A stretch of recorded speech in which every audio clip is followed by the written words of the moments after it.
Hello friends, my name is Hamid. Today I'm working on this LG stove.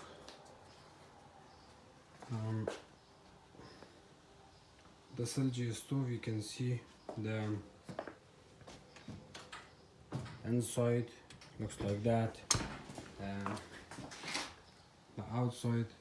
I'm sorry because I'm inside the garage, you really can't see the perfect picture or video, but this is the LG model. The bake element is broken on it. So here's all my tools. I'm at the back here, and here's my control board. So I took the panel off. There's a back panel, that little small panel piece. The one of the control board looks like this, which is the display ribbons are coming into it, and then the another one, which is the main relay board. It has 5 different relays. 4 relays are the same, and the another one is kind of a small. So I replaced this one, as you can see. Let's see, I'm gonna focus the camera on it.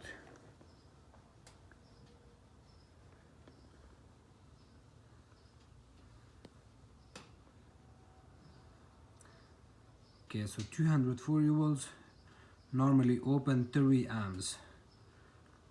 So it looks like this.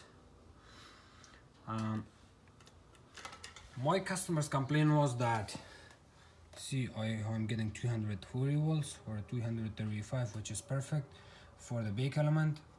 My customer's complaint was that the bake element is not, actually he didn't say the bake element was not working, he said that it's not maintaining the temperature, or it takes a long time for the temperature to climb up. For example, if the customer selects 350, it would take 45 minutes to hit 350. What happens on these units, when you select the bake element for 350, it will still hit 350, because until preheat the bake and the broil element comes on, the broil element is on top, the bake element is hidden on this unit. So the broil element comes on in some of the units that they have convection element. The convection element is there at the back, but this unit doesn't have a convection element, and instead it has a convection fan. So before it hits the 350 for preheat, the broil element will come on. The relays will click on and off, so the bake element comes on for a couple of seconds, then it shuts off, then the broil element comes on until it hits 350.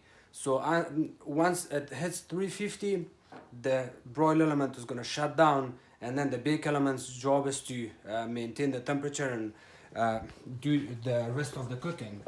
So what I did was I took the panel off, the top and the bottom. I checked my broil element. I didn't have a convection element. I checked my bake element for continuity. It's okay. I was getting continuity on the bake element, on the broil element, so it means my elements were working. What left was the main relay board. This is the main relay board for these LG stoves. I don't know how much is this one, but I didn't want to replace this part or give my customer the estimate of replacing the whole board, and instead I took this relay out. This is the big relay, and let me unplug this unit. So it's closer to 335 right now, so it's going to hit the temperature. These are normal. Once you unplug it, it shows power failure, and then press any of the buttons, that will go away. Don't get panicked. So I'm gonna unplug it, and I will show you what I did with this control board. I also didn't have the wiring diagram for this unit. I didn't have wiring diagram. What I did was I took couple pictures from this position and from this position, just to make sure I put all the wires back together, because if you don't have a tick sheet, then you will mess up the wires and then you will get a big damage. You may even damage that control board by making mistake here. So the broiler, the bake element wire goes from here, as you can see, it goes all the way over there on double line relay or double breaker relay. So this is the double line breaker. This is my broil elements relay. This is the bake element relay, and you can see it's kind of looking dusty and dirty because I pulled it out from another LG control board. See, this one is from another unit, but these relays are the same. They also have the same reading. If you can find a relay like this, you can go to an appliances shop, whoever is doing the service and repairs, you can find a used or defective control board from there and then replace this relay on it. I don't have my power supply to test these, but I think I have a couple videos that I show you guys how to test the relay if it's opening and closing, which is the important part. I replaced this one. Now this stove is working perfectly fine. So if you guys have the same problem, if the bake element is okay, the broil element is okay, you guys are getting continuity on the bake and broil, then what you're going to do is you will see which element is not coming on. So once you turn on the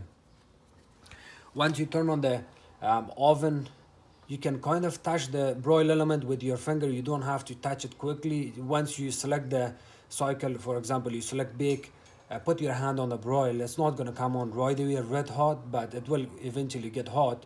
So put your hand there, and I'll show you actually how to do that. That's the broil element. You just put your hand there and kind of touch it and see